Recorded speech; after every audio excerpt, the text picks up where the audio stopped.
देखिए, आज हम हैं खंडरा गांव में और सबसे बड़ी बात है हमारे देश की धड़कन, हमारी धड़कन, गोल्डन बॉय जिसको कहते हैं, और उनके गांव में, और खुद हमारे साथ जो है हरियाणा न्यूज के साथ हैं नीरज चोपड़ा, जिनके लिए बच्चा बच्चा जो है, आपने एशिया के अंदर भी देखा होगा कि जिस तरीके से उन्होंने गोल्ड मेडल जीता, और पिछली बार का गोल्ड मेडल भी उनके पास था। वहीं world cup wrestling, world cup जो है एथलीट्स की बात की जाए तो उसमें भी उन्होंने मेडल जीता, और वहीं अगर आप डायमंड लीग की बात करें तो उसमें भी उप विजेता रहे हैं। तो कहीं ना कहीं जो है उन्होंने हर तरीके से देश को गौरवान्वित किया है। वो हमारे साथ हैं। नीरज जी, हरियाणा न्यूज सबसे पहले तो आपका बहुत बहुत स्वागत करता है, जो देश को आप उपलब्धियां दे रहे हैं। धन्यवाद जी। नमस्ते सभी को। सबसे पहले तो हरियाणा वासियों को और पूरे देशवासियों को थैंक यू सपोर्ट करने के लिए हर एक खिलाड़ी को। और बिल्कुल अच्छा लग रहा है जब भी अपने कंट्री के लिए खेलते हैं, कहीं पर रिप्रेजेंट करते हैं और कहीं भी हम मेडल जीतते हैं कंट्री के लिए, तो बिल्कुल अच्छा लगता है। अब नीरज जी, जिस जिस तरीके से अब ओलंपिक सामने है, 9 महीने का है, और हम देख रहे हैं कि कोई ऐसी चैंपियनशिप या कुछ ऐसा नहीं है जिसको आपने छुआ ना हो। तो अब ओलंपिक को लेकर क्या कुछ तैयारियां और आगे क्या कुछ करने वाली? अभी बस वही है मेन, तो थोड़ा टाइम मिला, अभी फ्री टाइम है तो फैमिली के साथ थोड़ा रहेंगे और बाकी के जो काम होंगे उनको पूरा करेंगे, और फिर अपना कोच के साथ और अपना जो टीम होगी उनके साथ अपनी ट्रेनिंग स्टार्ट कर देंगे। तो बिल्कुल अभी टाइम है, तो अच्छी ट्रेनिंग रहेगी और कोशिश करेंगे कि भाई वहाँ पे और अच्छा परफॉर्म कर सकें और दोबारा से फिर से देश का जितना नाम रोशन किया जा सके वो करें। अच्छा, हमने देखा एशिया के अंदर जिस तरीके से अन्नू थी, उसने भी जेवलिंग में जो है गोल्ड मेडल जीता। दूसरा जो था आपके साथ किशोर थे, और लगातार हम देख रहे हैं पानीपत के छोटे छोटे बच्चे जो हैं वो लगातार जेवलिन की तरफ, इससे पहले जेवलिन पर इतना वो नहीं था, लेकिन अब जो है बच्चे भी एथलीट्स में आ रहे हैं और लगातार जो है रोल मॉडल मानते हैं आपको। तो इसको लेकर क्या कहेंगे?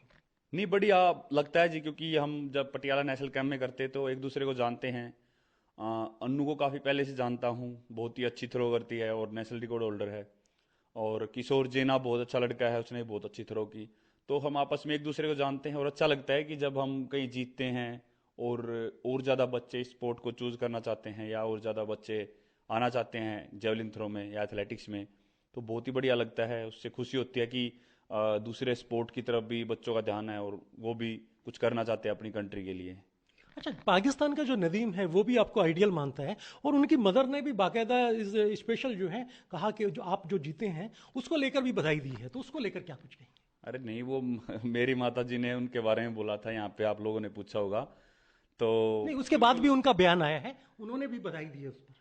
नहीं, वो मेरी बात हुई थी तो अच्छा लगता है। ये देखो, स्पोर्ट्स तो वही सिखाता है कि एक दूसरे को बिल्कुल जो जीते हैं उनको बधाई दें।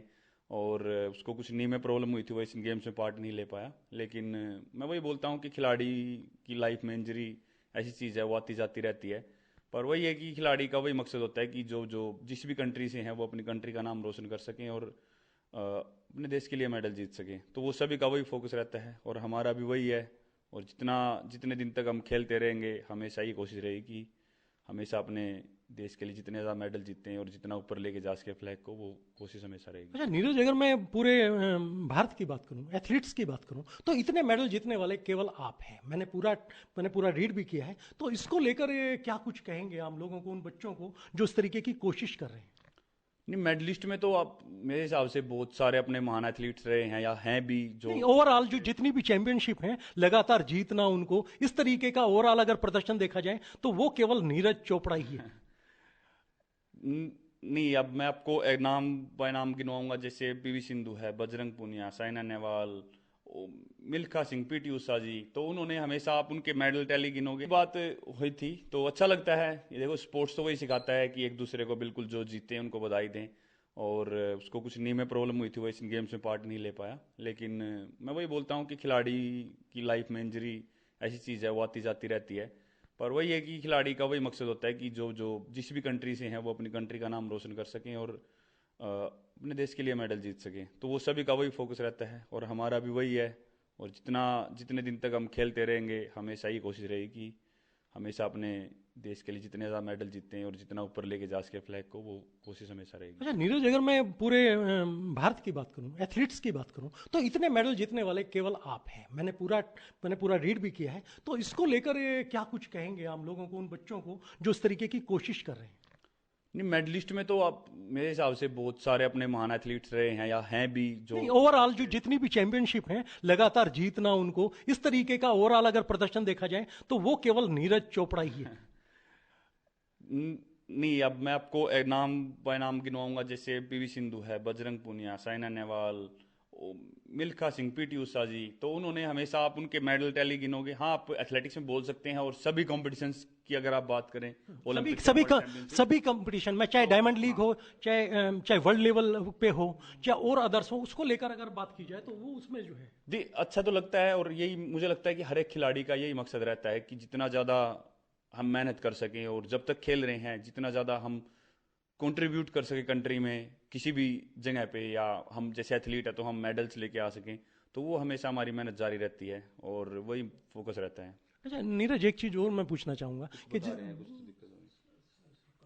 बस अच्छा। जिस तरीके की आपका प्रोग्रेस रही है, जिस तरीके से आप लगातार जो है ओलंपिक को लेकर भी, अब इसके बाद क्या कुछ टारगेट आपने निश्चित किए हैं कि ये अचीव करूं, ये भी, क्योंकि अब ओलंपिक के बाद भी कुछ ऐसा टारगेट अचीव किया?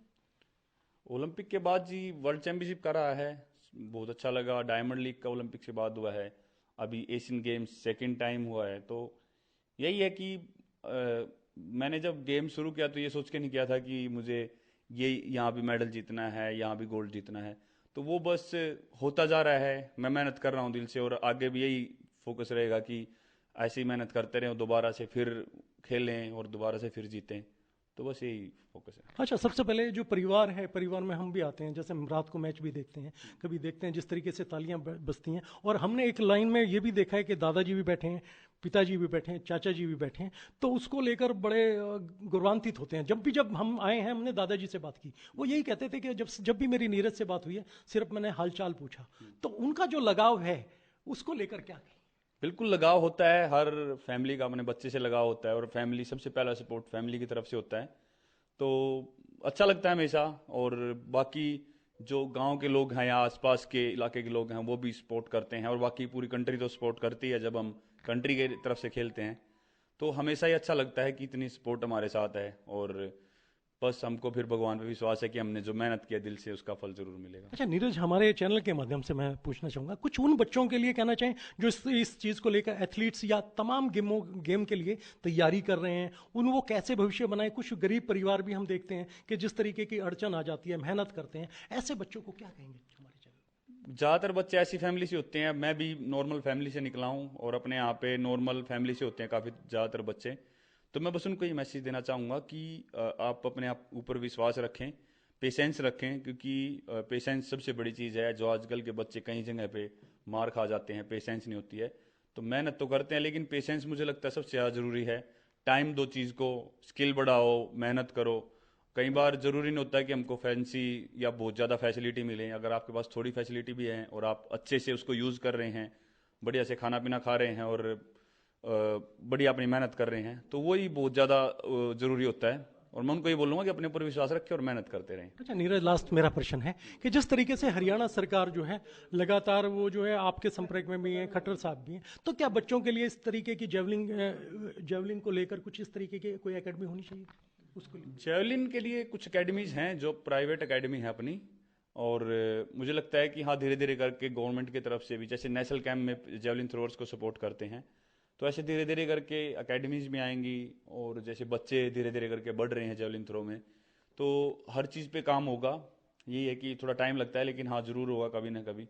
और हम भी कोशिश करेंगे कि कुछ भी करना हुआ जेवलिन थ्रो के लिए, एथलेटिक्स या स्पोर्ट के लिए कंट्री में, वो जरूर करेंगे। नीरज जी, हमारी शुभकामनाएं आपके साथ हैं, और हम चाहेंगे कि अगला जो ओलंपिक है उसमें भी आप देश का प्रतिनिधित्व करें। देखिए, ये थे हमारे साथ नीरज चोपड़ा, और जिन्होंने लगातार उपलब्धियों को लेकर सारी चीज़ों के बारे में विस्तृत जानकारी दी। जितेंद्र शर्मा, हरियाणा न्यूज़, पानीपत।